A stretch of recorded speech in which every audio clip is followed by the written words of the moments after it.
Bonjour les amis, Marc Mailloux encore avec vous pour méditer sur un passage qui comporte à la fois des événements parlant de la destruction de Jérusalem avec le retour du Christ. Il s'agit bien sûr du célèbre texte de Matthieu chapitre 24. Je vais lire seulement les versets 4 à 14.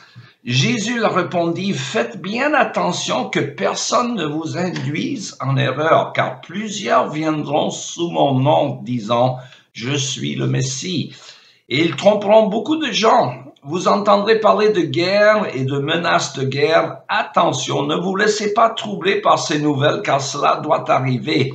Mais ce ne sera pas encore la fin. Et en effet, on verra se dresser une nation contre une nation, un royaume contre un autre. Il y aura des famines et des tremblements de terre en divers lieux. Mais ce ne seront que des premières douleurs de l'enfantement. Alors on vous persécutera et l'on vous mettra à mort et tous les peuples vous haïront à cause de moi. Et à cause de cela, beaucoup abandonneront la foi. Ils se trahiront et se haïront les uns les autres. De nombreux faux prophètes surgiront et tromperont beaucoup de gens.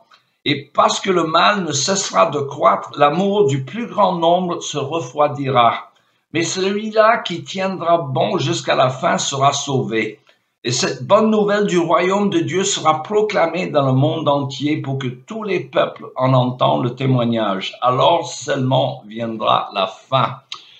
Mes amis, les soulèvements récents en France suite à la mort du jeune homme qui avait refusé d'obtempérer à la police sont révélateurs d'un grand malaise qui afflige toute la société occidentale.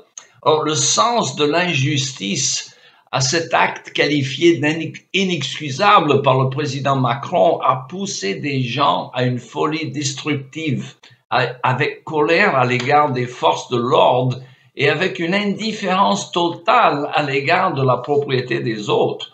Alors ce n'est pas étonnant qu'une bonne partie des responsables de ces folies fût des adolescents, car il s'agit d'un comportement bien irréfléchi. Alors, comment ne pas voir l'ironie de ces destructeurs qui infligent d'énormes pertes injustifiées à ceux qui ne méritent pas en protestant une perte injustifiée de la jeune victime tuée par la police? Alors, ce n'est pas sans rappeler les soulèvements de 2005 et de ceux de mai 68, pour ne citer que ces deux exemples, tous les deux des expressions de malaise profond poussant à une crise avec mépris total des autres comme conséquence. Alors, c'est de la folie pure et simple, car détruire la société dans laquelle on vit est un peu comme scier la branche d'un arbre sur lequel on est assis. C'est suicidaire carrément. Ceci dit, nous sommes désormais arrivés à un stade dans l'évolution spirituelle de l'Occident qui rend les mouvements de violence de plus en plus courants.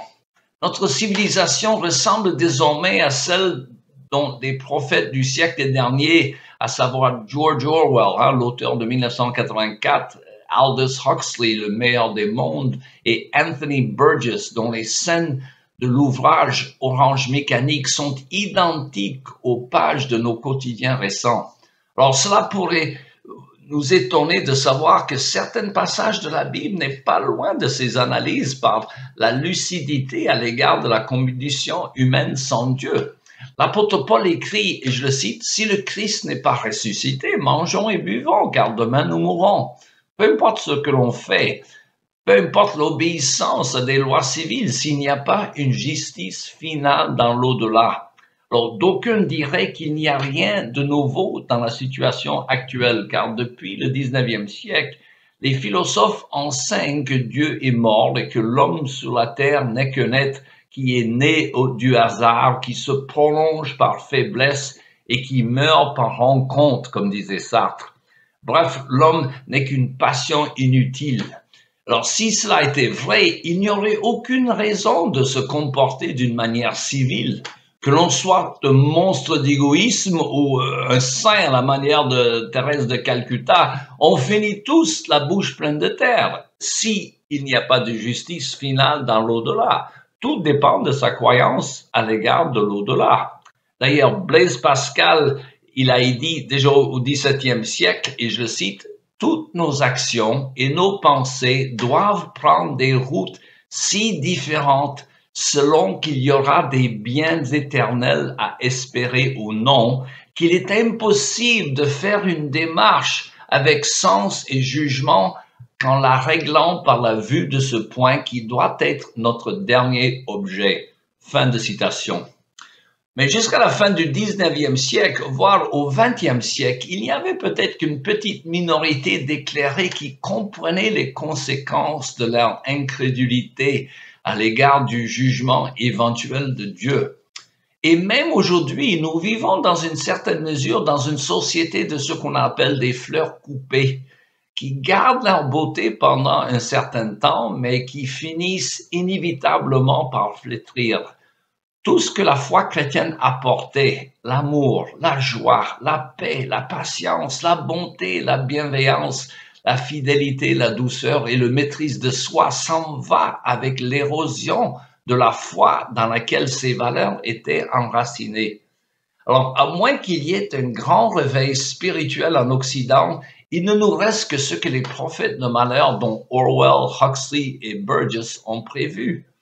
Alors, dans le roman Orange Mécanique de Burgess et le film basé là-dessus, la société chaotique trouve un moyen d'arrêter la violence sans restreinte du personnage principal en le conditionnant artificiellement. Alors, en se servant des procédures de conditionnement psychologique avec des drogues, etc., cet homme qui ne vivait que pour et par la violence arrive à un point où même l'idée de violence lui donne une nausée profonde. Alors les savants réussissent à le transformer en un homme qui ne peut plus faire du mal, comme on dit, mais c'est au prix de son libre arbitre. Alors les responsables politiques, convaincus par les arguments du prêtre qui a assisté à l'expérience, ils finissent par lui rendre son libre arbitre et l'histoire se termine avec ce jeune homme retournant à sa vie destructive de jadis. Alors, actuellement, si vous proposez à la population un plan pour pacifier toute la société par le biais des drogues et de conditionnement psychologique qui rendrait docile, de sorte qu'il n'y ait plus de violence, plus de vol, bref, la paix et la sécurité, seulement le prix de cette pacification serait la destruction du libre arbitre des malfaiteurs. Alors, est-ce que la population serait d'accord, oui ou non? Reste à trouver une drogue qui ferait l'affaire. Alors je parie que sa découverte n'est pas très loin. Alors je conclus avec ces paroles du Seigneur Jésus qui disait « Lorsque le Fils de l'homme viendra, trouvera-t-il encore la foi sur la terre ?» Voilà, c'est tout le temps que nous avons pour aujourd'hui. Il me reste qu'à vous souhaiter une bonne journée et à la prochaine.